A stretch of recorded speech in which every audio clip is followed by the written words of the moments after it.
What's up, YouTube? Capital G. Gonna try something new on my channel. Now, I'm going to talk about the topic at hand. This video would be, which deck do I believe most deserves to be hit by the ban list? But I'm going to also be recording Dueling Network in the background. This is not just so that you guys can see my playstyle, see that I actually do play the game. You know, some YouTubers don't even play this fucking game. They just talk about it.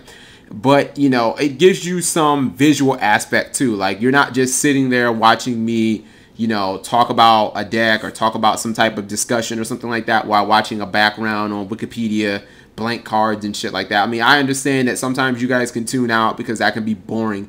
But even if you're watching this video and what I'm saying just becomes white noise, well, at least you have some visual appeal. You get to see, you know, a satisfying duel. Maybe you get to see something interesting, a good player or something like that. So I'm going to be playing a multitude of decks. Some of the decks will be very competitive. Some might be fun decks. Again, you guys know I really don't make fun decks. So most of the decks will be good competitive decks and stuff like that.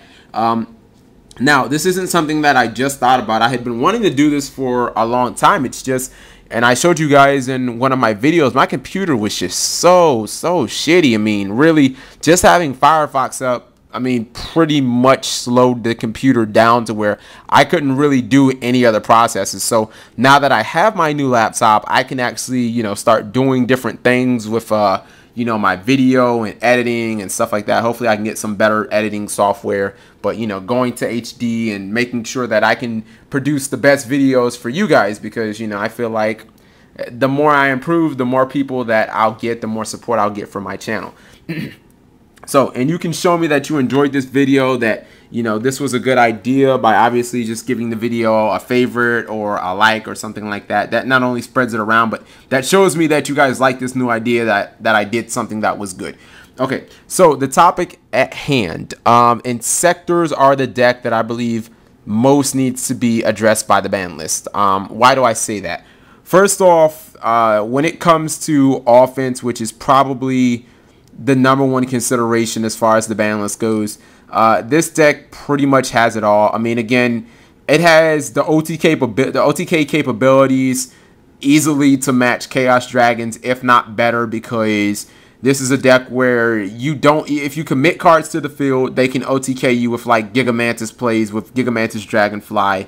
They can OTK you when you don't have cards committed to the field with Zexcalibur. I mean, so offensively, from an OTK standpoint, the deck pretty much has the best arsenal. When you look at it from just a pure control standpoint, like how many cards can you take off your opponent's board? Again, this deck wins because they can go Dragonfly, Centipede, Zenmaines. I mean, pop in 3 cards easily. They can Leviair one of their Inzektors back, pop more cards that way, or they can equip a Zexcalibur or a Gigamantis for like even more pluses. You know what I mean? So they can remove a ton of cards on your opponent's field. And I mean, one of the problems I have with the deck, not only just those 2 elements, but they now have a 3rd element. It's like, if those 2 offensive weapons, the OTK and the straight removal control aspect, weren't enough, like, now the deck they have ways to make a really solid offensive game without using Hornet at all. And that's obviously through Ladybug. Now the deck can open Dragonfly, equip Ladybug, get Centipede, Ladybug that guy too. You know, you're searching like a Hornet or a Zexcalibur, Gigaman, whatever you need at the time to help you continue to dominate. And then you can make something like a Tyrus or an Adrius or that rank 5 ninja guy that's pretty strong too. Like, you can make these powerhouse rank 5 XCs and still not lose any advantage. You don't get the destructive power of Hornet, but I mean, you might not always have Hornet. That's what I'm saying. So the deck is just, it's added like a 3rd element to its offense. It now has control, it now has OTK, and it now has the big time XC plays. So I mean, I'm not understanding why the deck would still need everything to be at 3. Now, I thought about this for a while, and I feel like if you limit Dragonfly, you bring the deck to a screeching halt. You slow the deck so far down, I don't think it can continually be tier. I don't think it can continue to be tier 1. I don't think that the deck should no longer be tier 1. It shouldn't just be at the level where it's at now, where it's like, okay, well, if they get their summon off, and believe me, stuff like Forbidden Lance helps with that a lot, because with Forbidden Lance, it doesn't matter how much shit you chain after it, Lance basically stops all of it. Like, I mean, if they get that Dragonfly on the field, they're basically just whooping your ass. You know what I mean? I think that that should be hindered a little bit. And I think the best way to do that is by limiting Hornet. Now, people might say, well, they only need one Hornet, so it doesn't do anything. Okay, here's why I believe that that's incorrect.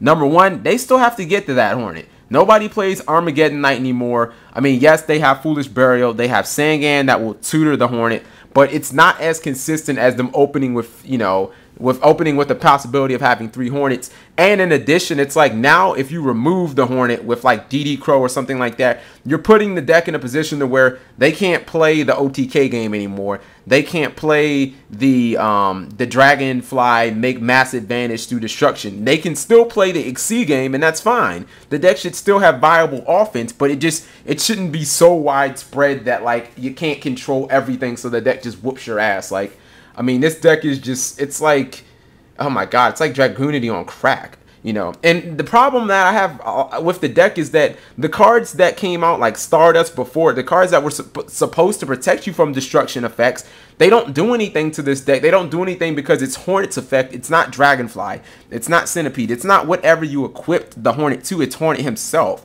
So if your opponent negates the Hornet's effect, that the Inzektor still activates. If you have Dragonfly, the Dragonfly is still going to special summon something which can re-equip the Hornet. So you're not really digging yourself out of that hole. You know what I mean? So again, I think that while we do have a lot of unbalanced decks in the format, I just think that Inzektors need to be toned down a little bit. Their offensive potency is just way too great in the format right now. So I think they need to limit Hornet to 1. That way, if you remove the Hornet, you don't have to worry about that. But it still gives them the ability to occasionally do that OTK, to occasionally do the Dragonfly move, but you know, it's the consistency of those plays is limited significantly. Now it looks like I still have a little bit of time left. I'd like to encourage you guys to check out my other past videos, especially the 2 randomness videos, especially if you guys like anime, if you guys like sports. Those are 2 really good videos. I try to put a little bit of humor in them, try to connect with you guys, because, you know, again, I feel like I want my channel to grow, so that's why I'm constantly trying new ideas, trying to put the most high quality videos out there. And for any YouTubers who don't do the same, then shame on them. But you know, I'm going to try and do that. Again, give me a thumbs up or comment, subscribe if you haven't subscribed for some reason. My things that Konami wants you to forget video has like 23,000 viewers and I have 5,000 subscribers. So what the hell happened there, guys? For some reason, if you're watching my channel, just subscribe. It takes like 2 seconds. Thanks for watching as always, guys.